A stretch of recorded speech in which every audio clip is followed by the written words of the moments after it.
pessoal, tudo bem? Sejam bem-vindos aqui a mais um podcast aqui do Brasil do Bem.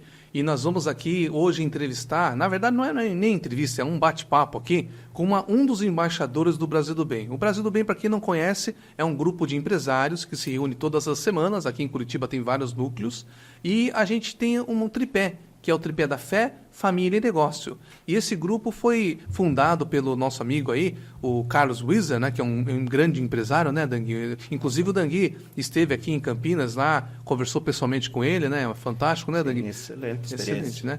E então hoje a gente vai estar aqui com um dos embaixadores, que é um advogado, o Dr. Dangui. Dr. Dangui, seja bem-vindo aqui ao nosso podcast aqui do Brasil do Bem, aqui do Núcleo Curitiba, né?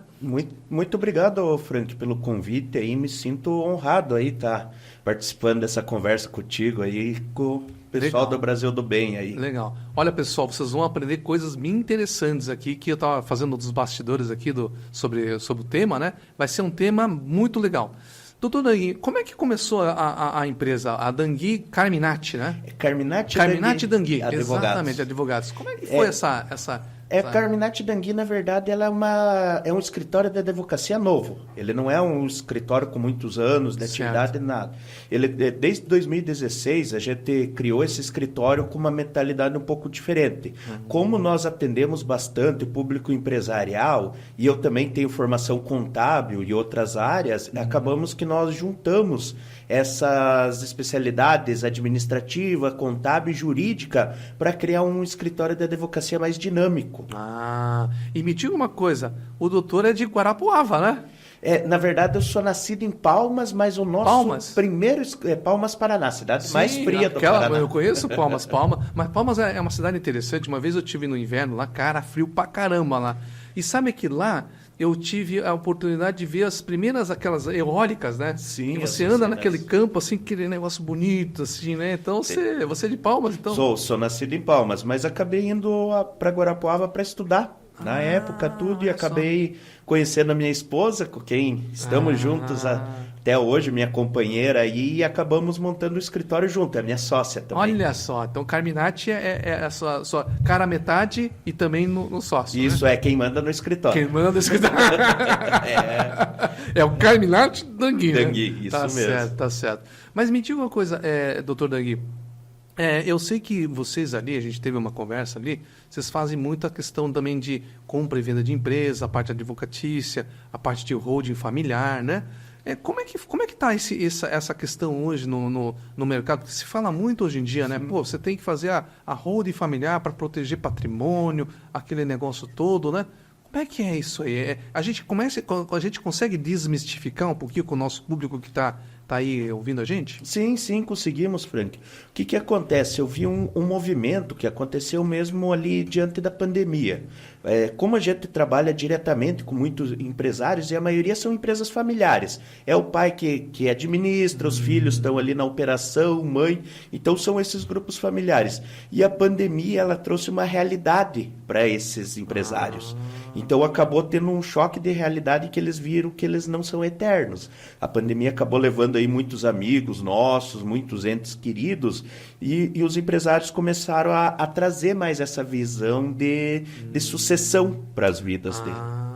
E daí, dentro disso, acaba que começaram a procurar muitos planejamentos patrimoniais. Planejamento sucessório, na verdade. E dentro disso faz a sucessão, planejamento sucessório, para fazer a sucessão do patrimônio, a questão tributária, e daí dentro disso a holding se tornou um instituto, um instrumento muito utilizado. Até eu brinco que eu comecei, o pós-pandemia, a gente começou muito com o planejamento sucessório. E daí teve algumas empresas que viram que não ia ter sucessão. E daí que a gente começou a procurar investidores ou vendas de empresas. Por isso que teve aquela derivação de buscar empresas, né? Buscar empresa, investidores. Às vezes, o que acontece? Você faz todo um planejamento de sucessão, só que o sucessor ele não tem interesse de tocar a empresa. Ele é bem claro, ele tem outra profissão, às vezes é médico, tudo. Então, o que esses empresários começaram a ver? Se eu trouxer um investidor ou alguém adquirir a empresa, eu ainda tenho uma participação. Então, eu coloco uma administração um profissional E daí a nossa família fica com uma percentagem da empresa só recebendo lucros ou dividendos. É como se fosse uma aplicação aqui que o cara aplicou, quer dizer, Sim. desenvolveu a empresa, mas ele tá caindo os dividendos, né? Todo Está mês cai caindo os os dividendos. dividendos. E dentro da sucessão, quando você vê que a família não faz essa transição de continuidade da empresa, essa questão de parceiros, investidores, ela acaba agregando.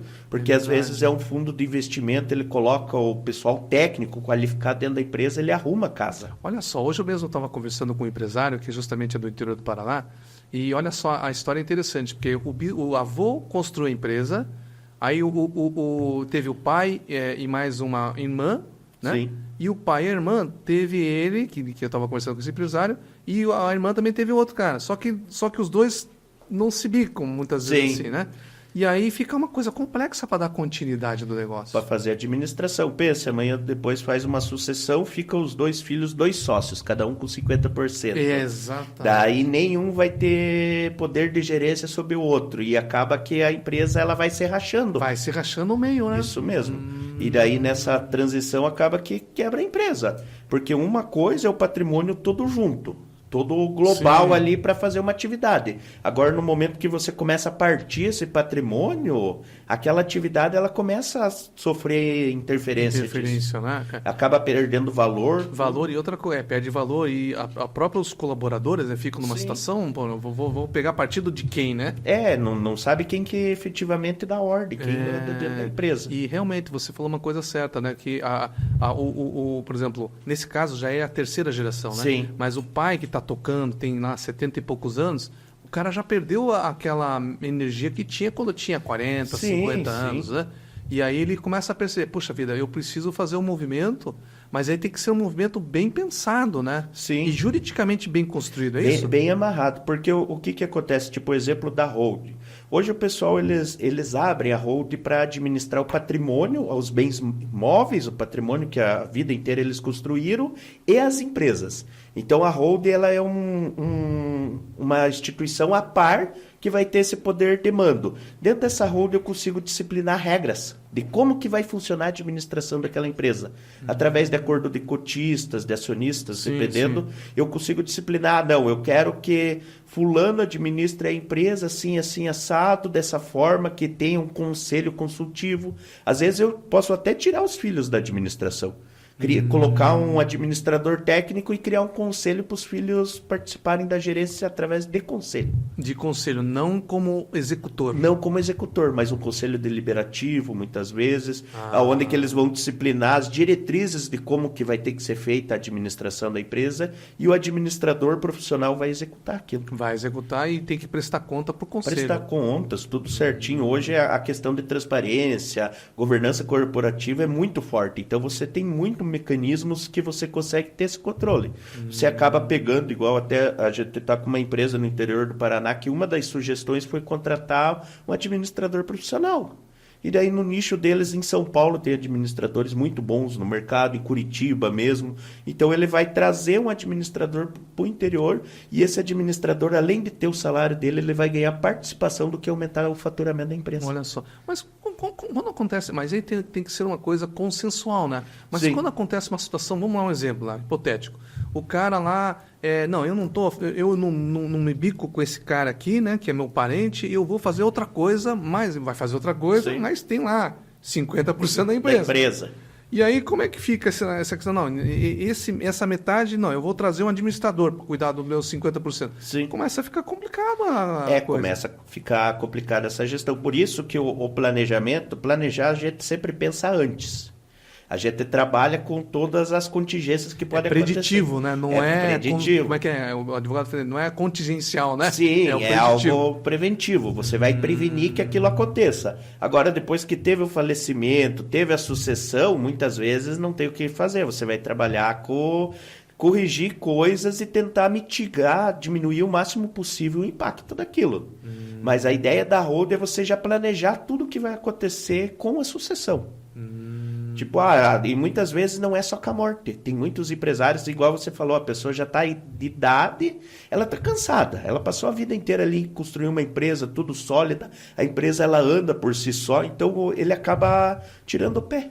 vai tirando, vai saindo da empresa, mas ele cria... Vai para a chacrinha, né? vai para a chacrinha. Compra lá como é que é um terreno dos alagados lá em Alagado, vive na praia, acaba tirando o pé e daí como ele fez todo esse planejamento, ele cria todas as disciplinas do que acontece. Se acontecer tal coisa, como que se resolve isso? Se acontecer tal coisa, como que se resolve?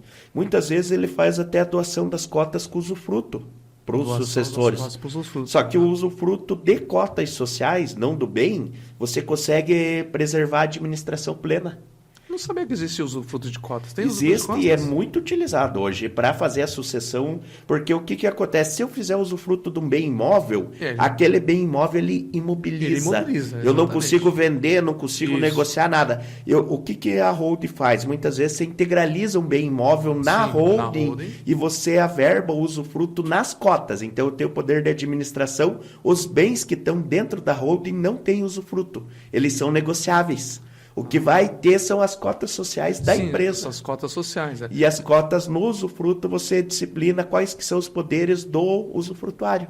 Administração plena, poder de voto, poder de veto, tudo que ele quiser. Mas pode também acontecer, por exemplo, que o patriarca, né, que ele está saindo do negócio, né? Ele monta a holding patrimonial. Aí chega na holding patrimonial e ele tem que sair, porque você tem que sair... Fica 0 cotas para ele, mas ele fica como administrador, né? Sim. Vamos dizer nesse sentido. Que o que acontece no usufruto, ele vai ter o usufruto daquelas cotas. Ele passa nos proprietários um poder sobre ela. Tipo, eles são os proprietários após ele falecer.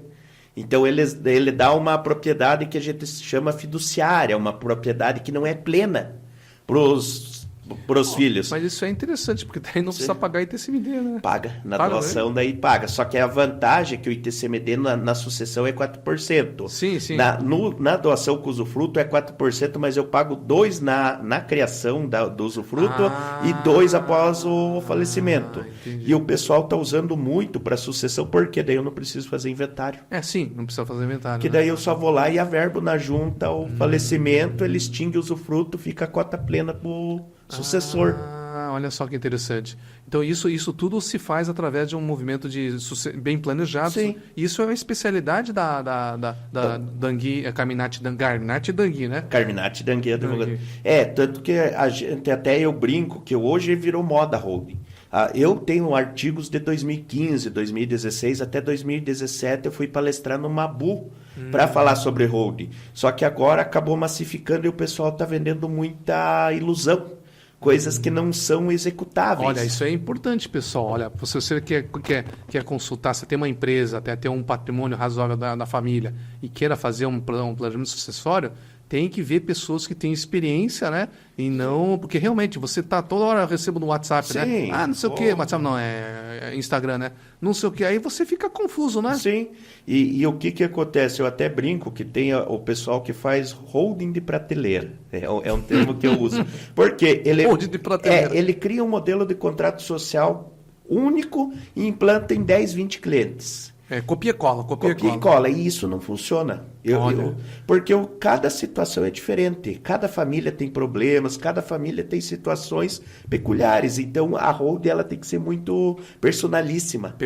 Então, mais uma vez, pessoal, para fazer holding sucessória, aí tem que ter pessoas, um advogado como aqui a Carminati Dangui, que tem experiência e sabe o que fazer. Não é nada de copiar e colar, né? Então não entre nessa enrascada se você tem patrimônio que queira proteger, né? Sim. Tá certo. E me diga uma coisa, como é que está assim, o mercado? Tem visto muitas empresas fazendo isso? Você falou da questão da pandemia que despertou um pouquinho essa parte.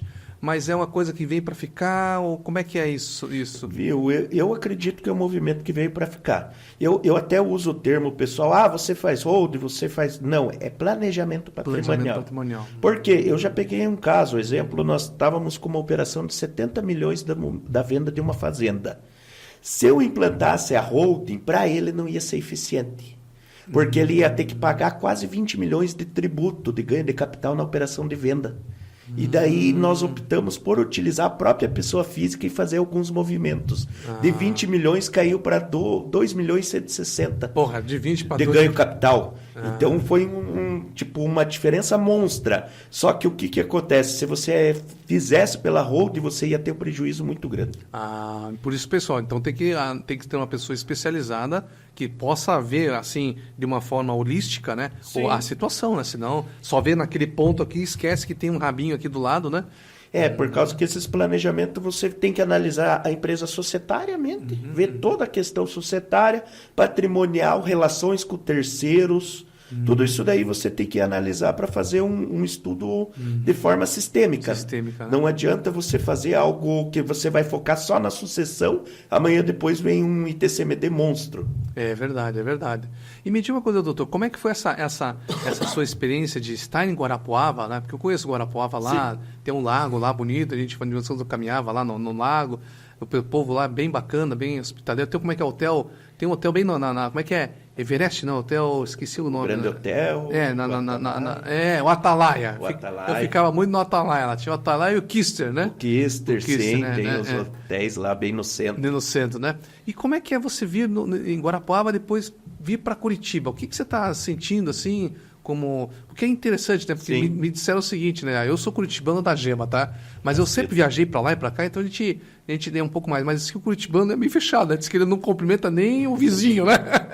Como é que tá essa experiência sua aí? Não, é legal falar isso, porque eu também não sou de Guarapuava. Então eu já tive a transição para ir para Guarapuava. Palmas para Guarapuava, exatamente. E Guarapuava, ela é bastante agronegócio, tudo, famílias tradicionais. Então, até a inserção em Guarapuava eu achei que seria difícil, e não foi. Povo muito receptivo, associação comercial, muito pessoal ali empreendedor. Então foi bem legal. Agora, Curitiba, eu tive bastante dificuldade para criar relacionamento. Só que o relacionamento do curitibano é interessante, que ele é muito forte depois que você cria. A amizade aqui é muito boa, o pessoal ali, vizinhos, tudo isso daí, eu achei interessante. Então é difícil você entrar no grupo dos curitibanos. Depois que você entra, a amizade é muito forte. Mas vou dizer uma coisa, doutor, a gente conhece já mais de 6 meses, né? Sim. Você é uma pessoa mais extrovertida, não é? Então, quer dizer, mesmo assim, tem que dar o primeiro passo, senão o curitibano não vai. Não vai, isso daí tem que dar o primeiro passo, ir atrás, e o curitibano é bem desconfiado. Imagine curitibano japonês. Sim, é bem desconfiado. Mas depois que a pessoa vê que você é uma pessoa séria, tudo, acaba criando uma amizade, viu? Eles são... Eu tô adorando. Eu e minha esposa não saímos mais de Curitiba. Olha só. Legal. Sou bem sincero, conheço aí São Paulo, outras cidades, até falei esses dias atrás brincando. Minha esposa falou, não, daqui a gente não sai mais. Bom, aí é o seguinte, a esposa falou, tá falado, né? Tá falado, quem manda, né? Não tem muito o que discutir. Só brincando um pouquinho, né? Esses dias eu tava, acho que a gente se encontrou, esses dias eu vi um WhatsApp, assim, interessante, né? Só brincar um pouquinho, né? Diz que tem o esposo e a esposa. Aí, se o esposo tá errado e a esposa tá certa, a esposa tá certa. Se o esposo tá certo e a esposa tá certa, a esposa tá certa.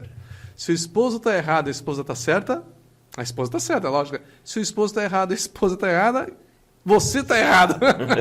Então é mais...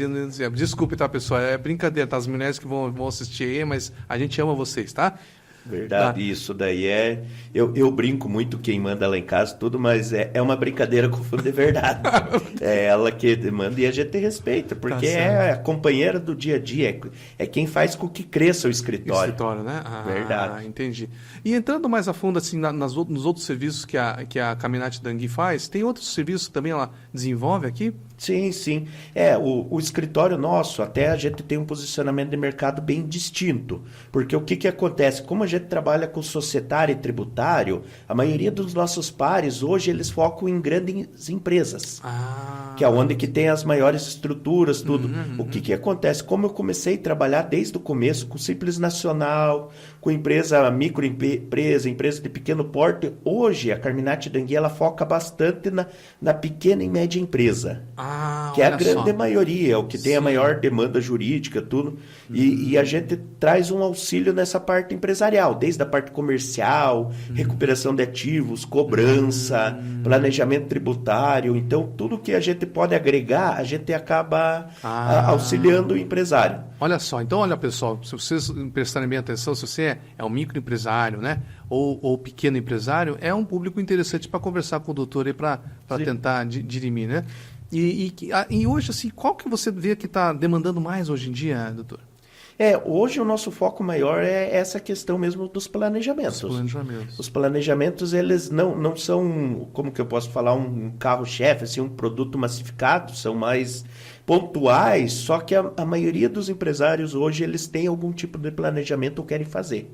Então, todos, a gente começa a trabalhar, a ver as operações da empresa, porque eu digo que a Carminati Danguier não é um simples advogado. Eu gosto de me colocar como parte estratégica da empresa.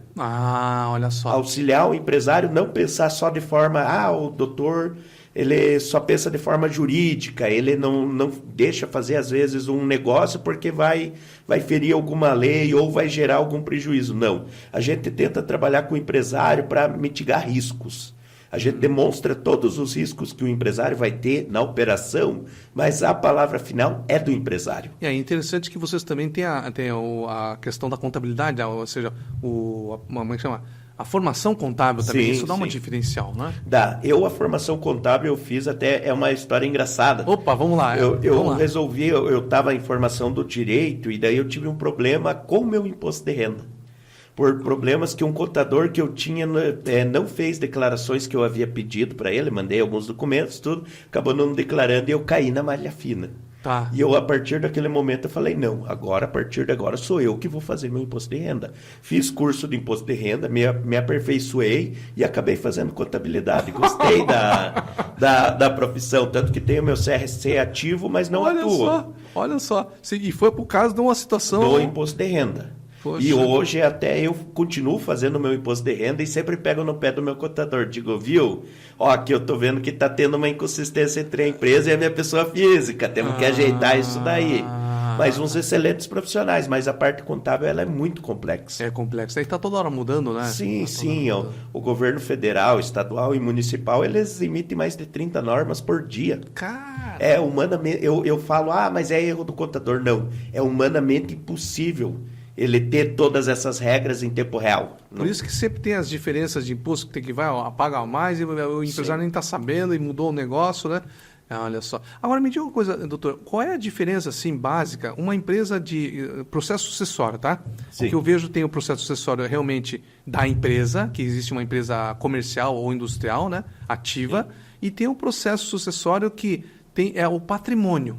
Sim. Tá? Tem diferenças disso ou é uma coisa só? Não sei se o pessoal está entendendo. Por exemplo, vou dizer, de repente tem um empresário tem bastante bens. Né? O patriarca tem bastante bens, mas ele quer fazer a sucessão em vida. Né? Sim. Vai para a patrimonial. Agora, ele tem uma empresa ativa. Né? E quer fazer a sucessão da empresa. Como é que é isso para o pessoal entender bem? O que acontece? Igual eu falei, cada caso tem que analisar as peculiaridades da família. Mas, via de regra, quando você vai fazer a de bens, a gente sempre pede para segregar das atividades de risco. Então, volta lá, como assim? O que acontece? Digamos que eu tenho meu imóvel particular, a minha casa. Tá. Eu sempre opto a colocar essa casa, digamos, eu vou integralizar numa holding. Essa holding que não tem a relação com as minhas outras atividades que tem risco. Tá. Porque hoje qualquer atividade empresarial é de risco. Então, existe dois... Então, se por exemplo, vamos lá, uma família, ela tem uma empresa, ela quer fazer uma sucessão, uma holding da empresa ativa. Sim.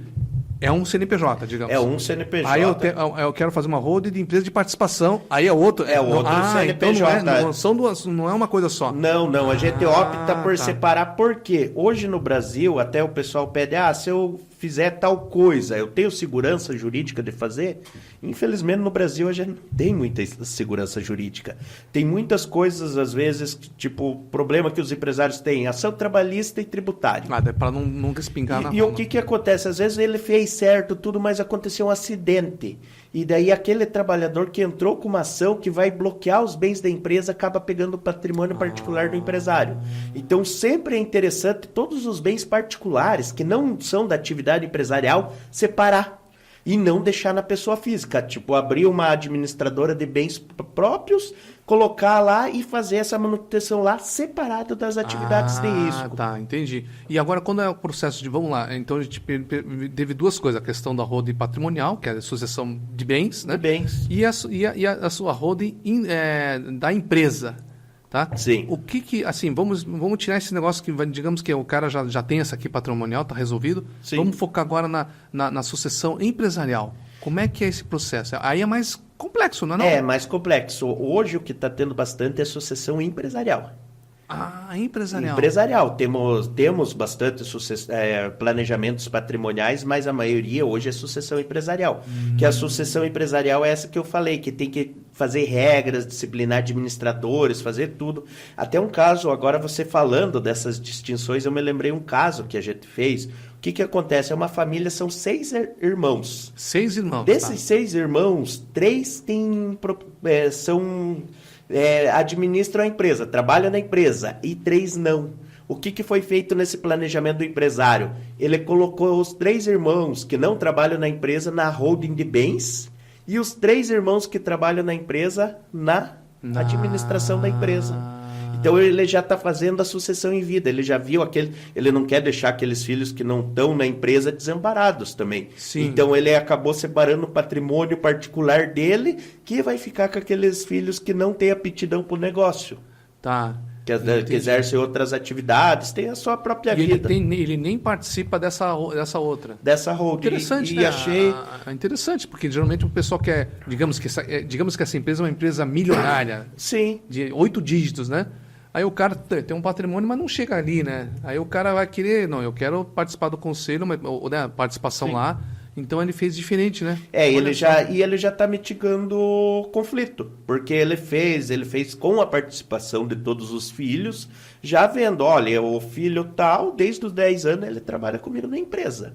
Nada mais justo do que ele continuar na empresa. Agora o outro fulano ali, ele está trabalhando nas fazendas. Tá. Então ele vai ficar dentro da holding com os bens particulares. Que daí é casas, fazendas, tudo. Então acaba separando as atividades. E separando a aptidão. E aí é uma questão de meritocracia, né? Por exemplo, se aquele cara lá da empresa industrial cresceu 10 vezes mais no patrimônio, ele tem um merecimento, né? Então, ele fez uma forma diferente, né? Diferente. E o que é interessante é a holding, esses planejamentos, eu gosto de dizer, eles são do direito empresarial. O direito empresarial ele é muito dinâmico, vai muito da imaginação, às vezes, do empresário. Porque foi uma coisa diferente. Né? Normalmente você pensa, não, peraí, o patriarca sempre tem cotas lá, né?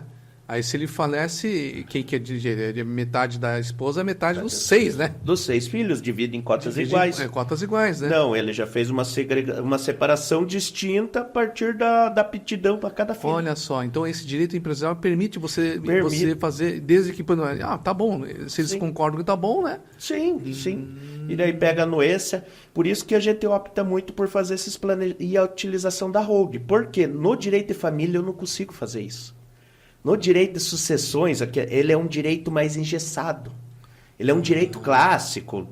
Ele vem de institutos desde o direito romano. E o direito empresarial é esse direito dinâmico. Que o contrato faz lei entre as partes. Olha só que interessante, o contrato faz leis entre as partes. Ou seja, os acordos que fazem, ele tem liberdade. Ele tem peso de lei. Porque na pessoa física, o cara faleceu, é metade esposa, metade filho e ponto, né? E divide ali proporcionalmente, independente das brigas que derem. Independente das brigas que derem, que pode dar briga, né? Com certeza. Geralmente dá, né? Geralmente dá. Então, na holding você consegue fazer essas disciplinas da melhor forma possível. Teve um exemplo que era bastante filhos, mas um tinha aptidão para o negócio. Ele optou por deixar todo mundo na empresa, mas só um tinha direito de administração. Os outros iam receber lucros, dividendos, iam participar do conselho, mas não iam fazer administração. Não ia fazer. Ia participar do conselho, mas a parte de execução ali... É só o filho que tem aptidão. Olha, mas isso é uma sabedoria, né, do patriarca, né?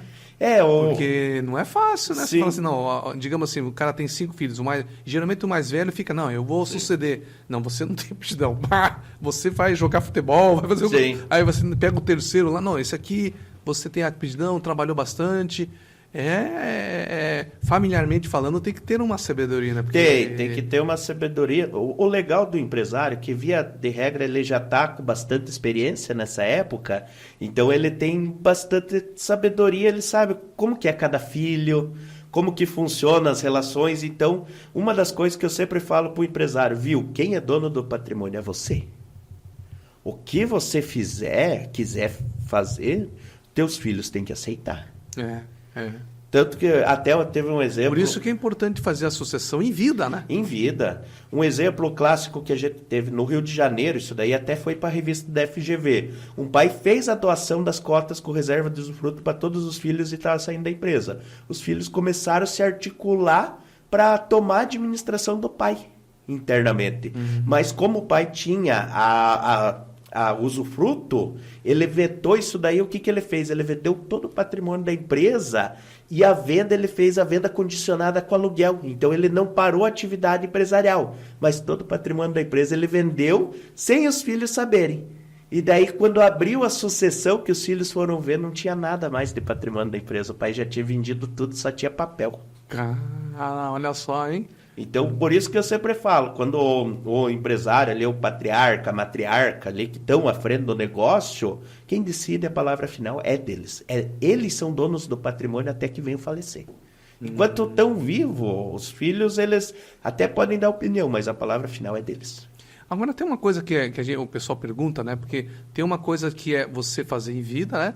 E quando você de repente, o empresário falece, é outro tipo, existe uma... Eu fico na dúvida, existe um outro mecanismo, né? Porque ele agora ele não dá para explicar um pouquinho para quem é leigo? O que acontece? Digamos que eu não fiz nem o planejamento. Faleci, Alexandre. O que vai ser feito? Vai ter que abrir um procedimento de inventário. Se todos os meus herdeiros forem maiores, capazes, estiverem de acordo, eles vão no cartório e fazem. Tem os custos, tudo, é um procedimento mais rápido. Mas digamos que um dos herdeiros não concorde, é só judicial. E daí o processo judicial de inventário, eu falo até pelo meu, nós tivemos o processo de inventário da minha família que durou 13 anos. Cara, 13 anos? 13 anos para concluir. E pense uma empresa dependendo de um administrador provisório durante 13 anos. O que acontece com a empresa? Vai caindo, né? Porque daí quem vai ser o administrador vai ser o inventariante. Inventariante, via de regra, é o cônjuge ou o filho mais velho. E daí assim começam os conflitos. Olha só. E daí você não tem uma previsibilidade de quando que aquilo vai acabar. E na Rodio você, como você falou, né, que é um direito empresarial, ele pode mudar as regras do jogo a qualquer momento, né? Sim, o que acontece? Mudar assim, aperfeiçoar, colocar uma cláusula que não estava ali. O que eu posso fazer via de regra na Rodio? Eu faço doação com reserva de usufruto. Quando o empresário morre, só vai lá e averba na junta, não precisa nem de inventário. Outra coisa, eu faço um acordo de cotistas, pego a anuência de todos os herdeiros e disciplino como que vai ser a administração após a minha morte. Digamos que o Zezinho, meu filho mais velho, vai administrar a empresa, o outro vai participar, vai trabalhar no financeiro, o outro no comercial, tudo isso daí através de acordo de cotista. E qual que vai ser a participação de cada um nos lucros da empresa. Agora é interessante, nós estamos falando de sucessão. E aquela questão do famoso testamento? Sim, sim. Qual é a diferença que dá? Porque, né? O testamento é um meio de planejamento também. Por isso que eu falo planejamento patrimonial, porque às vezes a gente usa o testamento. Eu tive um caso ali que a matriarca ela não queria abrir uma holding. Às vezes é pessoa mais do interior, não gosta de empresas, fica com receio. Só que ela já sabia todos os bens para quem que ela queria destinar. Então ela já falou, meu filho A vai ficar com a casa lá na rua tal, filho B vai ficar com a fazenda, o filho C vai ficar. E ela consegue disciplinar se fizer tudo correto isso daí por testamento. Desde que você não, como que eu posso falar? Não prejudique um filho em Ah, sim, detrimento do detrimento do outro. outro. Você tem que ter Equilíbrio, né? um equilíbrio. 50% do patrimônio ele pode dispor Do pra jeito qualquer que um, quer. do Aham. jeito que quer. Mas 50% ele tem que dispor para os herdeiros necessários. Então isso daí tem que ter um cuidado. O testamento eu não gosto muito dele porque necessariamente eu vou ter que abrir inventário judicial, não consigo abrir em cartório. Então eu tenho que ir para o judicial. E outra coisa, se não for bem assessorado, o testamento é muito fácil de ser anulado. Ah, tem isso, é? Então pode ser que um herdeiro, às vezes, eu queria aquela outra casa e não a casa que me deu. Aquele meu irmão tá ficando com a melhor parte. Exatamente. Por E daí exemplo, começa. não, aquela casa vale mais do que essa aqui. E começa as disputas. Ele pode entrar com uma ação de anulação do testamento, se tiver algum vício, porque o testamento ele é um ato muito formal. Ele é cheio de procedimento e nisso o cartório tem que fazer. Por isso que a gente sempre instrui ter um advogado em conjunto para auxiliar e fazer toda essa análise. Porque senão daí depois vira outra guerra. Vira outra guerra, né? Vira outra guerra. Tanto que eu já tive casos, casos esdrúxulos, de testamento feito por telefone pro Como assim? cartório. Verdade, que o cartório atestou que fulano de tal ligou e falou isso. Viu? É completamente nulo. Claro, Não tem. como é que vai fazer? Então, certos cuidados a gente acha tão bobo, todo mundo sabe, mas acontece. Mas acontece, né? Mas Olha só. acontece, às vezes, por ser mal instruído, uma pessoa leiga, não tem esse conhecimento jurídico. Liguei lá pro meu cartorário, o cartorário fez o testamento para mim e arquivou. E o bom do testamento, até eu tive alguns casos, filho fora do casamento.